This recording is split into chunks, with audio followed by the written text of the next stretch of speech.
Assalamualaikum warahmatullahi wabarakatuh. Selamat pagi dan salam sejahtera untuk kita semua. Apa kabar anak-anak ibu yang jago? Semoga semua dalam keadaan sehat walafiat, penuh semangat, dan hari ini kita belajar mudah-mudahan bermanfaat. Baiklah, sebelum kita belajar, marilah kita berdoa dulu sesuai dengan agama dan keyakinan kita masing-masing. Berdoa dipersilahkan.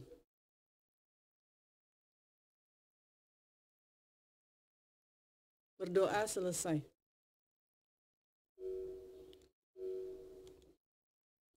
Selamat datang di sistem pembelajaran juara aktif global dan optimis Simple Jago. Bersama saya Bu Retno Utami dari SMP Yayasan Pupuk Kaltim. Kali ini kita akan belajar bahasa Indonesia khusus untuk kelas 9 tingkat SMP.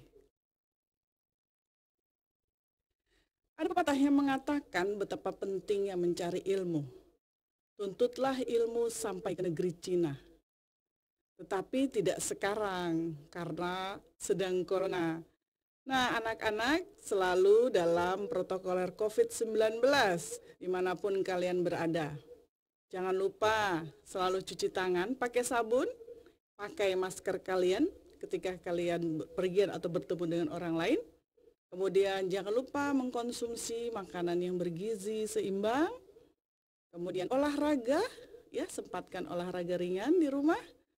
Kemudian hati-hati dengan kontak dengan hewan yang berpotensi untuk menularkan virus. Dan pastikan daging yang kalian konsumsi itu bukan daging mentah, tetapi dimasak dengan matang, sempurna.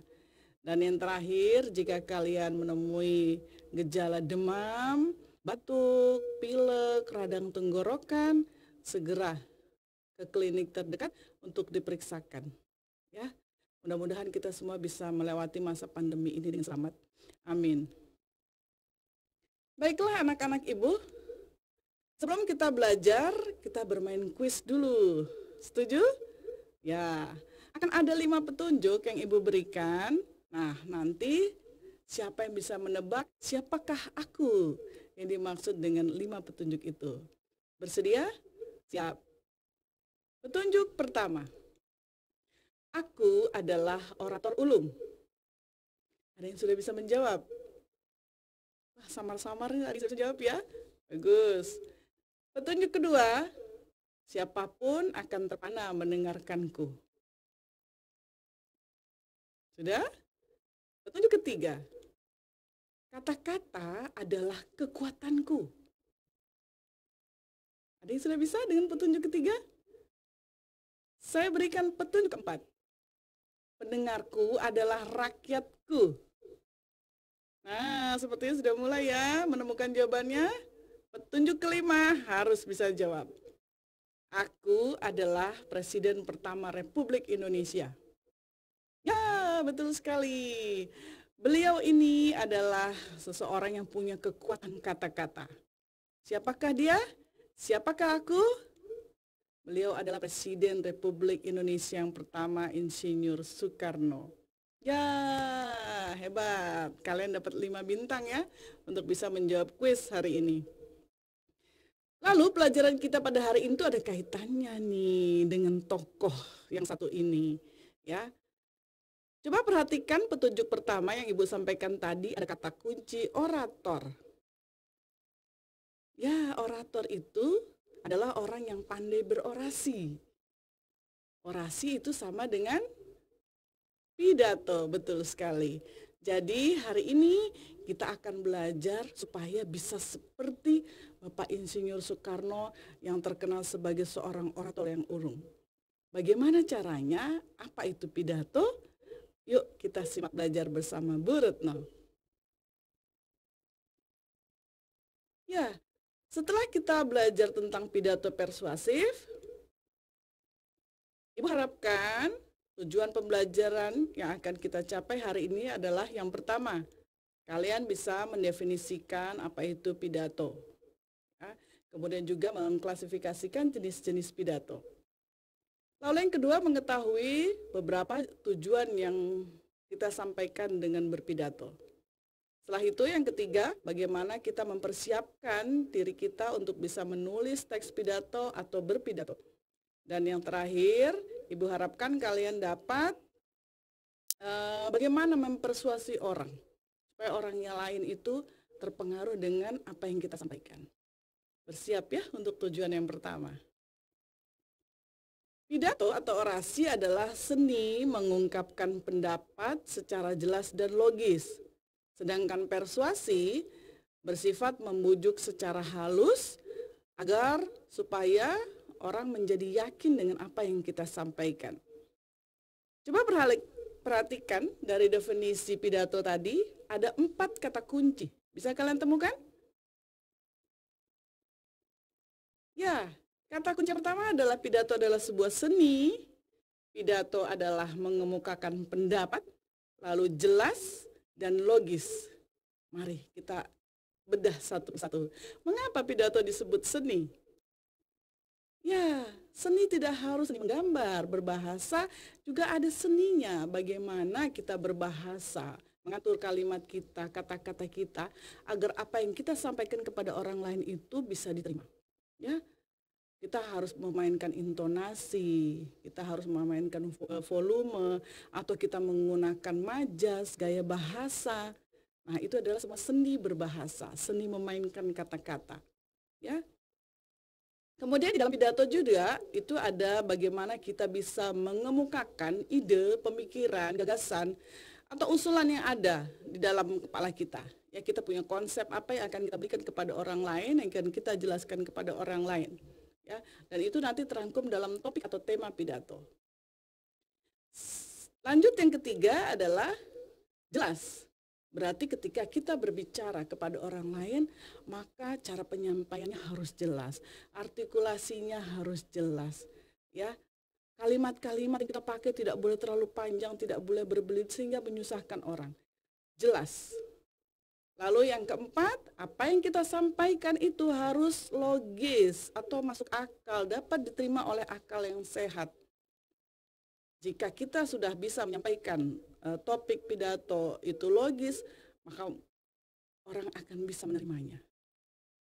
Ya, sudah bisa? Apa itu pidato? Ya. Lanjut. Dalam kehidupan kita sehari-hari, sebenarnya kita sudah akrab dengan pidato. Ya, nah beberapa jenis pidato yang paling mudah itu adalah yang disebut sambutan.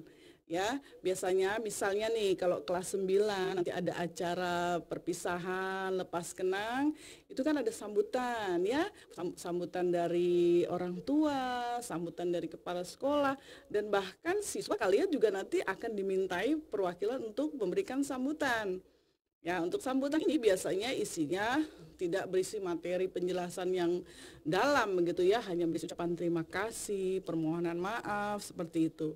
Ya.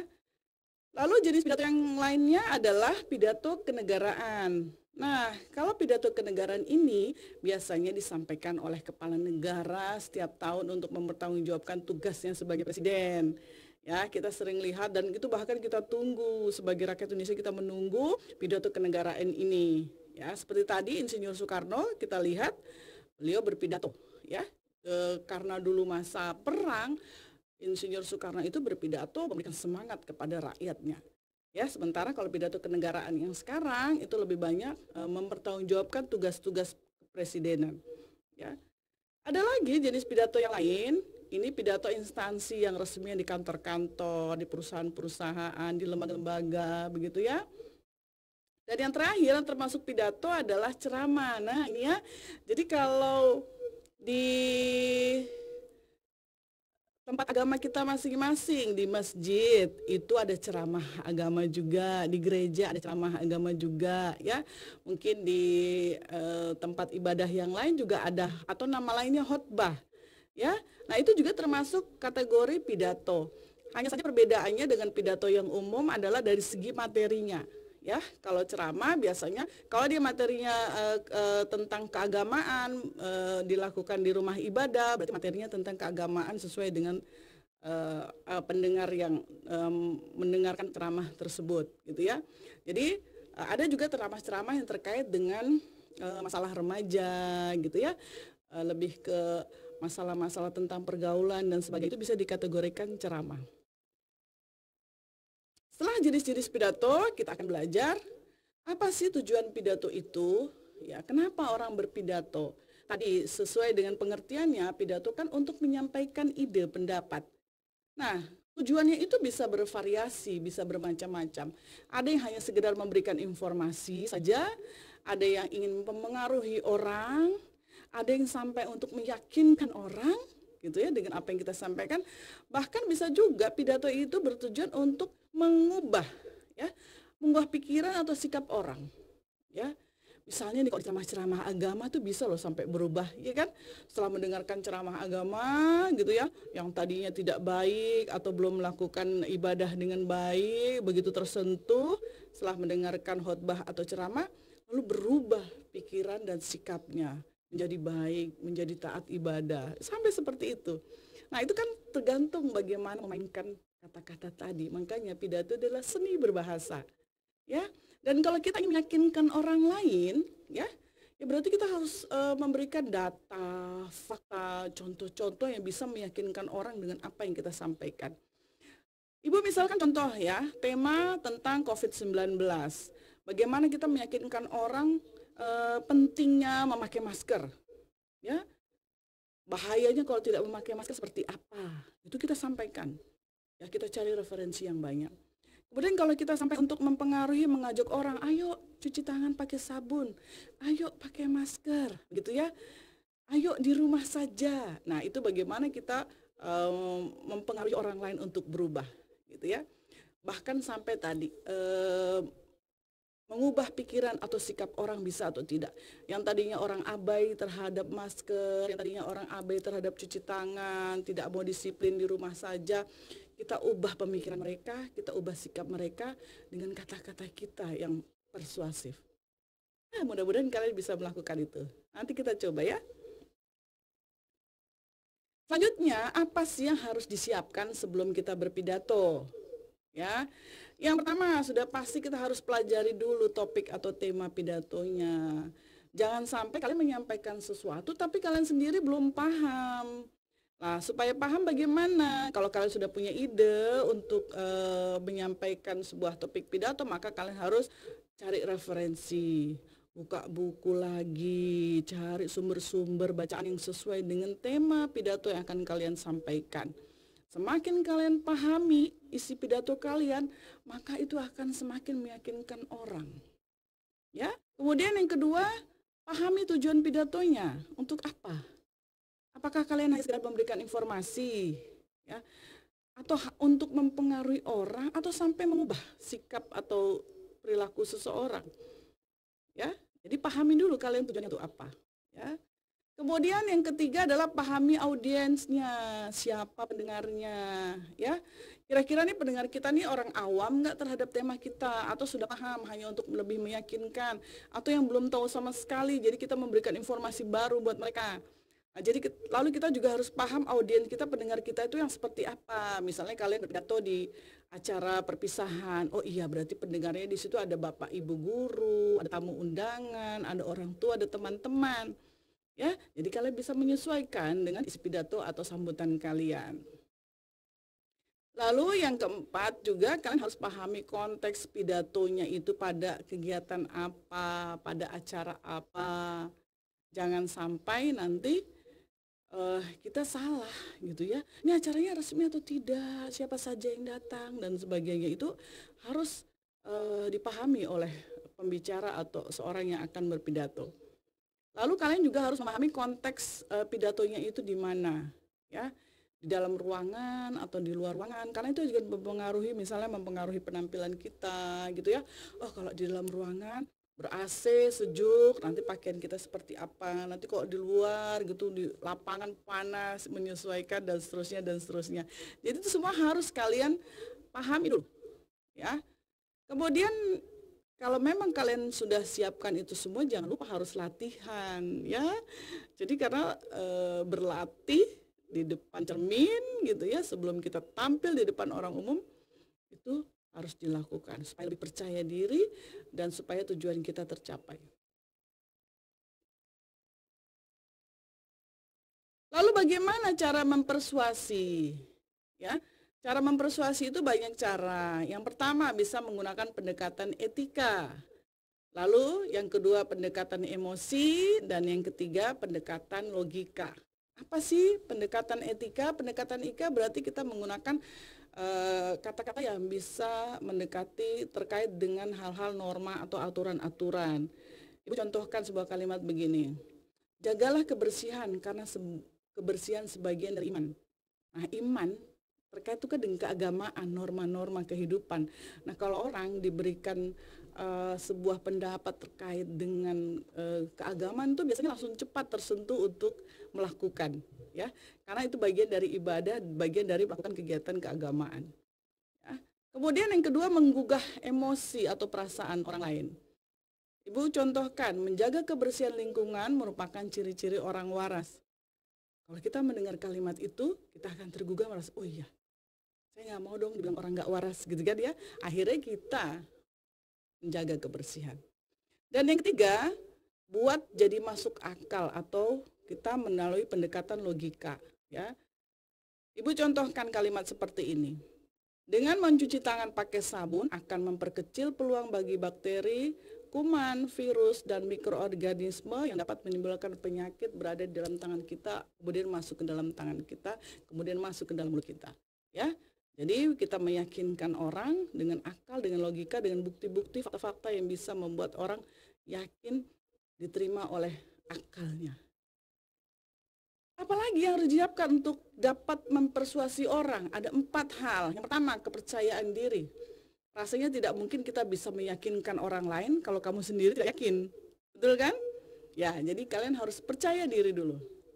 Lalu yang kedua, tatapan mata. Nah, kalau berpidato jangan menunduk atau melihat ke atas, ya, atau pandangannya ke kanan ke kiri, tapi harus ke depan, dilihat pendengarnya itu, ya. Dari mulai sebelah kiri disapu sampai ke kanan, dari yang terdepan sampai yang paling belakang, tatap semuanya, ya. Dengan begitu kalian bisa meyakinkan orang lain. Kalian nggak bisa meyakinkan orang lain dengan menunduk. Kalian tidak bisa meyakinkan dengan orang lain kalau tidak berani menatap pendengarnya. Dan yang ketiga, bahasa tubuh. Bahasa tubuh termasuk ekspresi wajah, ya, mimik wajah kita ini. Kita harus memainkan, ya, bagaimana kita penuh semangat, bagaimana kita mengajak.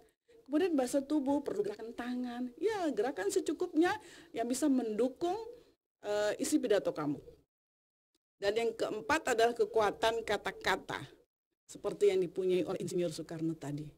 Ya, kalian harus bisa memainkan kata-kata hingga sampai ke dalam hati pendengarmu, pendengar pidatomu, sehingga orang lain yang mendengar itu bisa yakin dan percaya dengan apa yang kalian sampaikan. Bisa? Yakin bisa. Supaya bisa seperti siapa? Ini ada kisah inspiratif. Seorang anak namanya Severin Suzuki. Sekarang dia sudah berusia 33 tahun, sudah dewasa. Jadi dulu dia pernah menorehkan sejarah di usianya yang masih sangat belia, yaitu 12 tahun. Jadi kurang lebih, ya, seumurin kalian gitu, ya. Saat itu dia mewakili ECO, sebuah organisasi anak-anak yang bergerak di bidang lingkungan. Saat itu di tahun 1992, Severin Suzuki menghadiri konferensi PBB. Bayangkan seorang anak menghadiri konferensi PBB, apa sih yang dia lakukan? Ya, dia menyuarakan sebuah fakta yang berhasil membungkam seluruh isi ruangan dengan pidatonya, ya. Severin Suzuki berbekal keberanian dan kejujuran, ya, dengan apa yang dia sampaikan. Pidato ini menjadi hits, menjadi viral di zamannya, ya, ditonton lebih dari 25 juta penonton sejak 5 tahun terakhir. Dan Severin Suzuki ini memang dia seseorang yang begitu perhatian terhadap masalah lingkungan. Dia begitu peduli untuk menjaga kelestarian alam bagi anak cucunya. Nah, kita dengarkan bersama-sama pidato Severin Suzuki di tahun 1992. Pidato ini dalam bahasa Inggris, tetapi sudah ada terjemahannya, dan di buku paket kalian di halaman 40 itu sudah ada terjemahannya di sana. Boleh kalian simak. Selamat menyaksikan.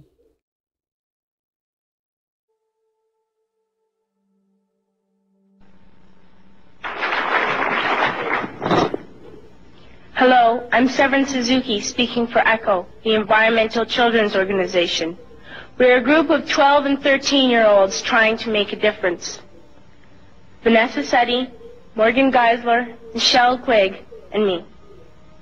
We've raised all the money to come here ourselves, to come 5,000 miles to tell you adults you must change your ways.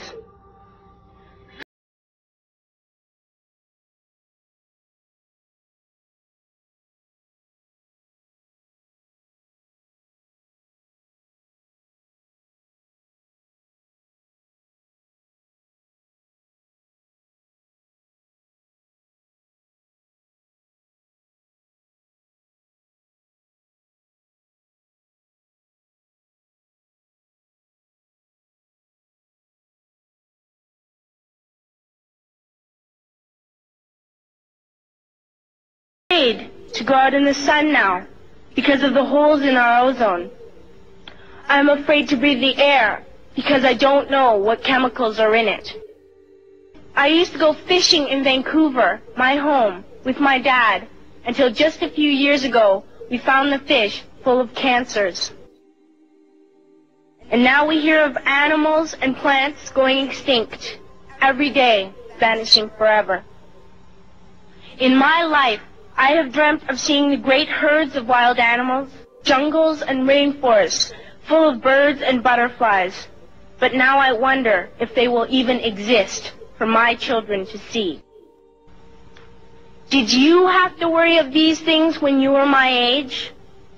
All this is happening before our eyes, and yet we act as if we have all the time we want and all the solutions. I'm only a child, and I don't have all the solutions. But I want you to realize, neither do you. You don't know how to fix the holes in our ozone layer. You don't know how to bring the salmon back up in a dead stream. You don't know how to bring back an animal now extinct. And you can't bring back the forest that once grew where there is now a desert. If you don't know how to fix it, please stop breaking it.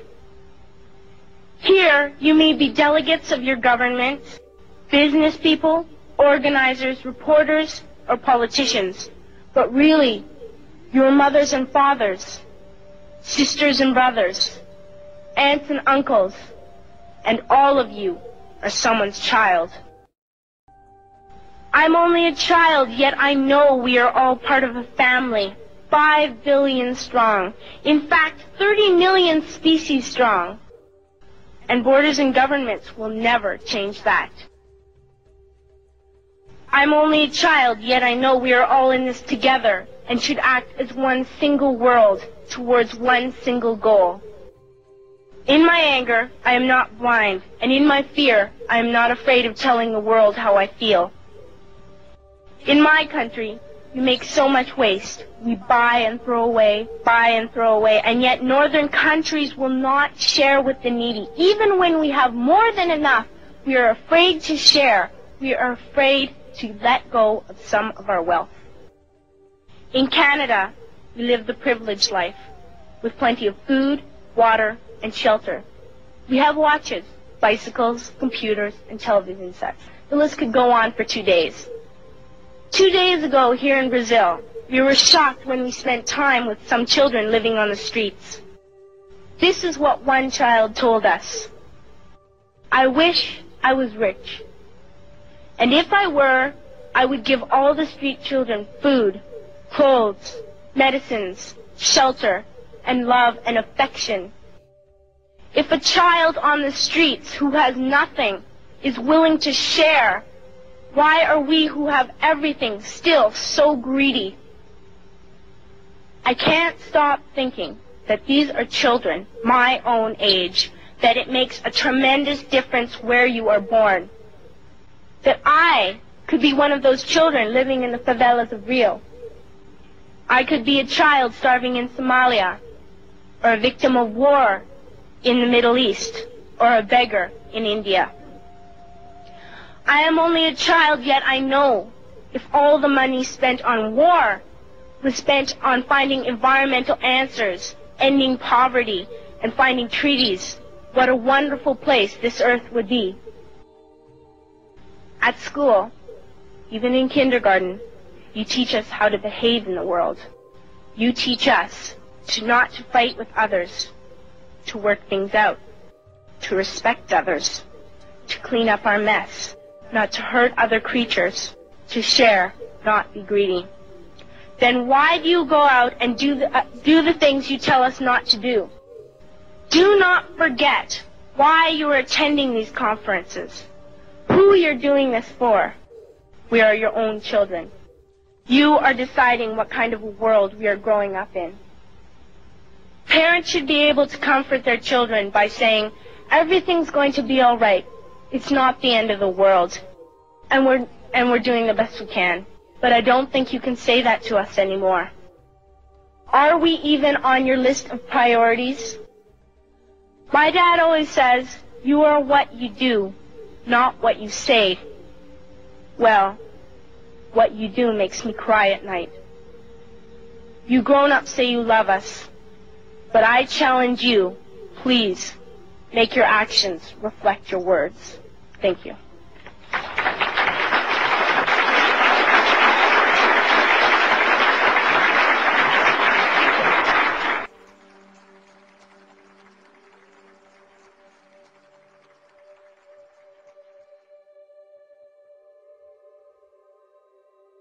Bagaimana?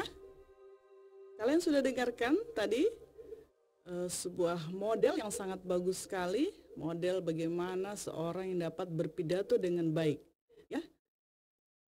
Sekarang kita ingat-ingat lagi apa yang disampaikan Severin Suzuki tadi. Ya.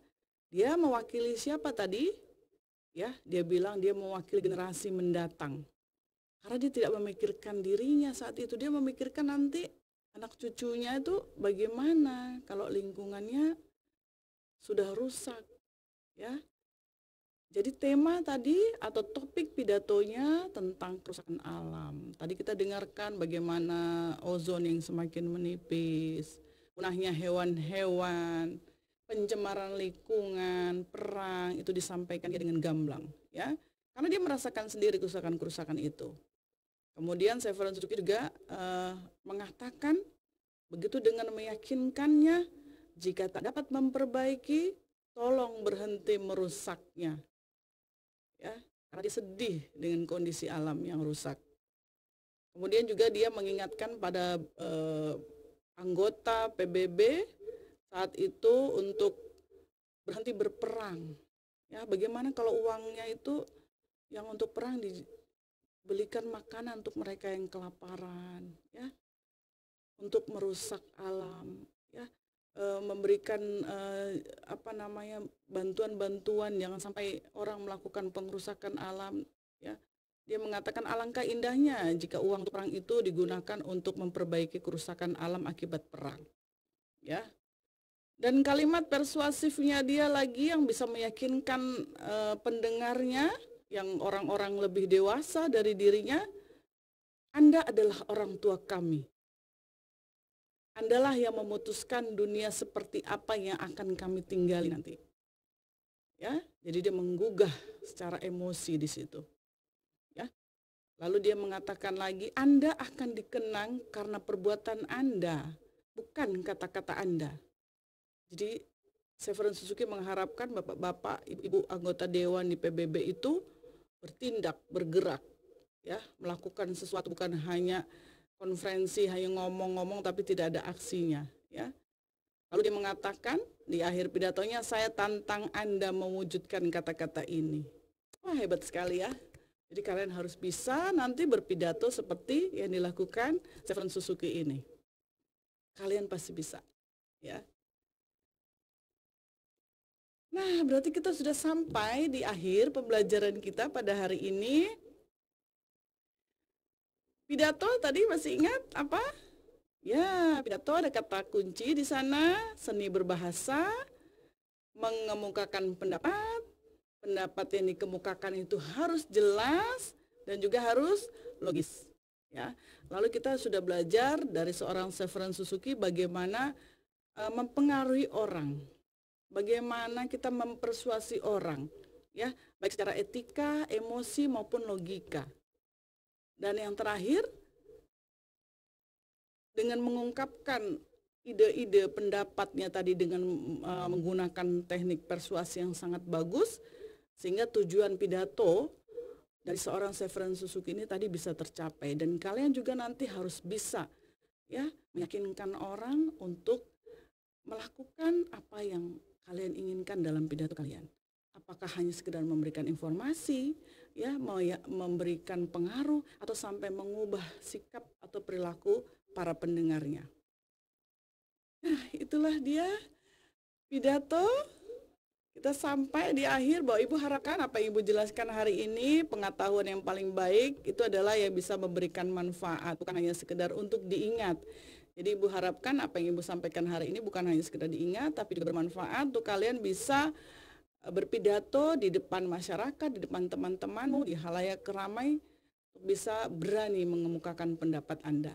Ya, demikian yang Ibu sampaikan. Terima kasih atas perhatian kalian. Mohon maaf jika ada kata-kata yang tidak berkenan. Sampai jumpa di pembelajaran Simple Jago selanjutnya. Assalamualaikum warahmatullahi wabarakatuh.